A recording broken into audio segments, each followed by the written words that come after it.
welcome back to the Foot Rundown. We're here back with Stockport County once again. Obviously, international break is now over. Football's back, very much needed. And Stockport County will take on Charlton away this weekend in League One.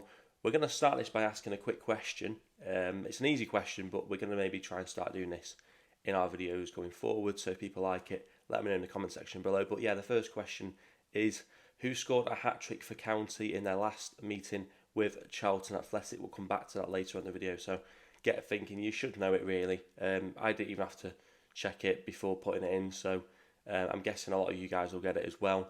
But yeah, County take on Charlton. Obviously the international break over the last sort of 2 weeks means that we haven't played since Wigan at Edgley Park in that 0-0 ball fest, as I say, 2 weeks ago. So certainly by the time we played Charlton away on Saturday. So obviously it's been a bit of a mixed couple of weeks for County prior to the international break. Results haven't been as good as maybe they had been before that. We kind of spoke about that though, and we're hoping we come into this run of fixtures with it being slightly better for us. But obviously we take on Charlton. They're doing quite well at the moment. They're actually 8th in League One, in the League One table at the moment. They come into this game on the back of ending Birmingham City's unbeaten run in their last match, also ending their 3-game winless run as well in League One.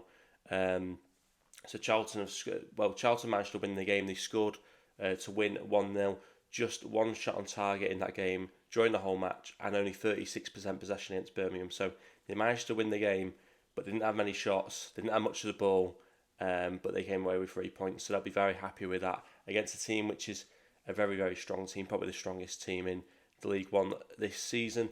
They're managed by former Luton, Stoke and Southampton manager Nathan Jones. He's the current manager of Charlton, having taken the post in February of this year. He guided the Alex to a 16th place finish last season, 6 positions lower than the previous season and with 9 less points. However, he helped gain the club 22 points from 16 matches in League One last season. While only losing twice, they drew 10 matches between his rival and the end of that season. This season they've drawn just once so far they've drawn just once so far in 10 games in League One so far this season. 5 wins and 4 defeats, going from a drawing side to pretty much an all or nothing side really. A lot of draws last season. Now this season it seems like they can't get a draw to save their life. It's very much we either win or lose. So I think it'll be an interesting one at the weekend in terms of how County managed that.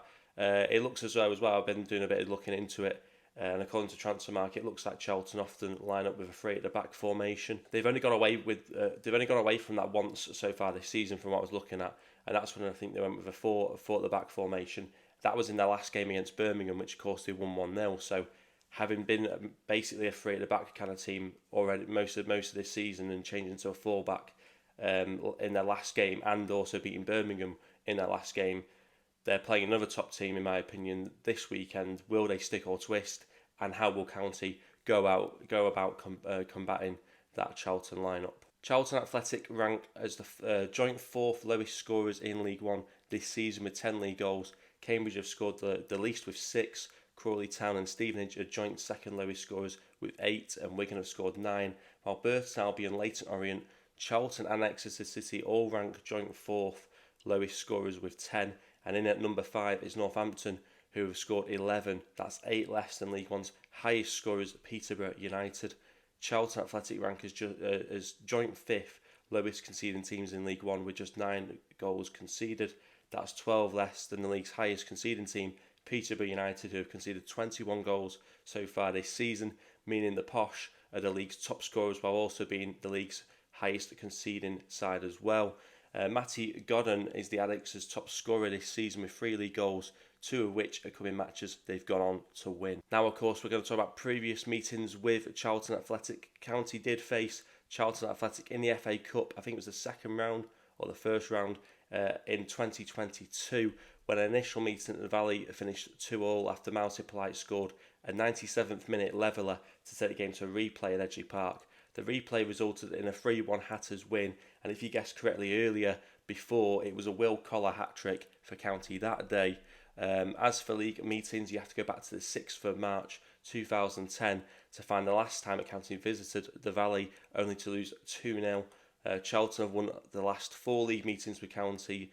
County's last league victory over the Addicts being a 3-0 win back on the 21st of February 1998 in front of a 7,705 Edgeley Park crowd.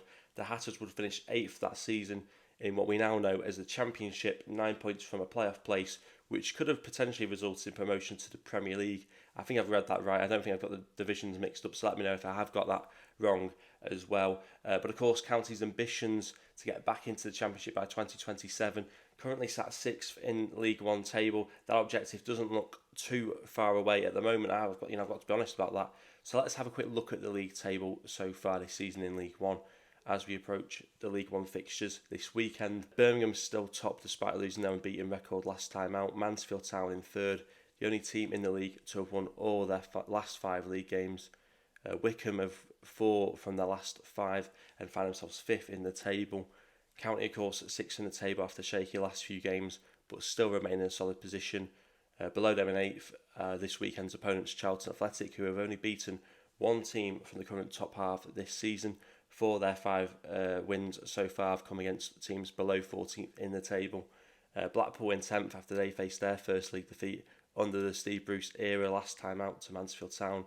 They take on 11th place Barnsley this weekend. Bolton are down in 14th position. They were enjoying 3 wins on the bounce in League One before 2-2 draw with Shrewsbury last time out. Wigan Athletic had the best defensive record in League One with just 5 goals conceded in 10 matches. They're currently 16th in the table. County face Northampton Town at Edgeley Park on Tuesday night. They're currently 20th in the table with just a marginally better goals difference than Shrewsbury Town, who find themselves 21st in the table. Crawley, who lost manager Scott Lindsay in recent weeks to League Two side MK Dons, they joined Burton and Cambridge in the relegation zone, both who are yet to win a match in League One this season. And it may be early, but it's beginning to look a lot like the U's may have to hope for a great escape as relegation looks increasingly more likely as each week goes on.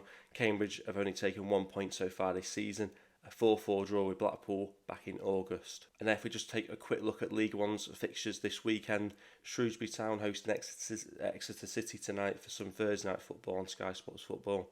Perhaps the most eye-catching game though, bar Charlton versus County, is Barnsley's visit to Bloomfield Road.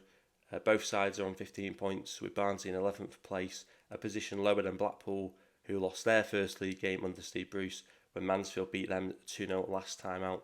Another brilliant game is Lincoln versus Birmingham City. Both have played 9 times so far this season and are separated by 4 points. The two sides are some of the fewest conceding teams in the league, as well as some of the highest scorers. So will there be goals or will there be no goals? Let me know your thoughts on that one. The weekend's televised League One clash is Wickham versus Peterborough, who play at 12:30 Saturday lunchtime on Sky Sports Plus. And now we're going to talk about team news for Stockport County this weekend, of course, is to take on Charlton away. Injury situation, obviously I've not heard anything. We've obviously not had any interview with Dave Challoner over the last 2 weeks.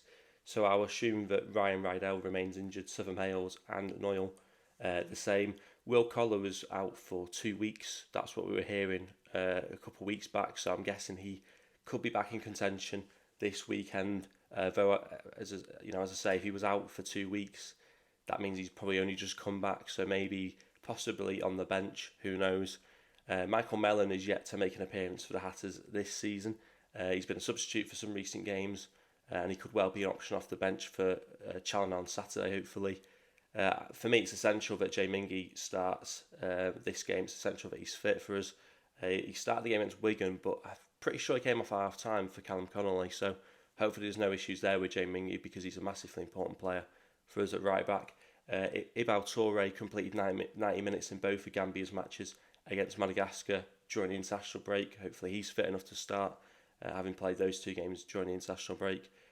Odin Bailey and Nick Powell have been out of the team recently, but of course impressed off the bench 2 weeks ago, and they would, both those would start for me. Barry is already on 5 goals for the season. He'd scored 7 by this point last season, but continues to improve in, of course, a high quality league. So whilst he has scored 2 less than he did by this point last season, it's a much more competitive league which we're taking part in. So yeah, that's where we're at with the team and the situation. In terms of the team, I would go for Corey Haddai, of course, back in goal. Jay Mingy, we spoke about it, essential for us at right back, so he's got to start if he's fit enough to start, which fingers crossed he is. Horsfall and Pye, of course, at the back, been brilliant since them two partner up what feels like a very long time ago, but I can't remember exactly when those two started actually playing alongside one another. But yeah, there isn't a combination that's better than those two at the back. So for me, they've got to start alongside one another. The same with Ibi Toure at left back, so important for us. There isn't really any real challenger in that position at the moment, so it's important he's fit enough to start. As I say, did play both the games for Gambia during the international break, so hopefully he's okay to start. Then I'll go with a sort of 4-2-3-1 formation, so we're going to have Lewis Bate, with the captain's armband, sitting alongside Callum Camps, with Odin Bailey on the right hand side cutting in. He looked really, really good actually when he came on against Wigan a couple of weeks ago, so I'd like to see him get a look in. Jack Diamond's been okay, but I think Odin Bailey came in and had a bit more of an impact for me personally, so want to see him start the game. With Nick Powell behind the striker again, came on against Wigan, looks bright, so maybe we're sort of lacking something when he's not in the team. I'd like to see him get a bit more of a run out, especially if Will Collar's still injured. Then of course Louis Barry has had a difficult few games when he hasn't scored, but seems to have a knack for scoring goals, like he did against Barnsley, for example, when we needed it most. And I think we need those kind of players more often. We didn't have that against Wigan. I felt like we probably should have won that game in the end, but we didn't seem to have a player on the pitch that could just step up and take the ball and do something that we actually see Louis Barry do quite often in the early minutes and early moments of the game. We needed a player which could then maybe do it in the last few minutes of the game, and we didn't have that against Wigan. But yeah, for me, Louis Barry, like I say, he's on 5 goals already this season for us in League One. It's essential that he starts as well on that left hand side. Whilst he isn't the best defensively, I think he's actually making progress as well on that side of things. But he's a young player, but one thing he does guarantee pretty much 9 times out of 10 is goals. So I think he's got to start on that left hand side. Did debate about potentially having him on the bench with an impact off the bench, but I think you've got to start him, especially when there isn't that many options at the moment that are in form that are crying out to play in that position instead of him. So yeah, he would go on the left for me. And of course, Tantor Alafi up front. I think it's pretty obvious that I'm not Cal Wilton's biggest fan. I don't think he's been in the games as much recently as he had been at the beginning of the season. So I think that he needs to be taken out and perhaps maybe try and play him back into form again by having some good cameos off the bench. Who knows? But I think County are lacking a little bit of something up front at the moment. I don't think we had that cutting edge which we did, we sort of did last season. I think we're struggling in the absence of Paddy Madden. I understand why we got rid of him. And I also know he's had a few injury problems already at his time at Chesterfield, so I understand that. But I do think we're lacking that kind of striker. Like I say, we haven't seen Michael Mellon yet. Hopefully, maybe we'll see something of him at sometime soon. I'm not sure he's necessarily the solution to the problems, but he's an option we've got. We're paying his wages, I assume, for this season. So I want to see what he's about. I want to see what he can offer us, and hopefully we can have a bit of an idea, and hopefully we can see that soon at some point in the near future.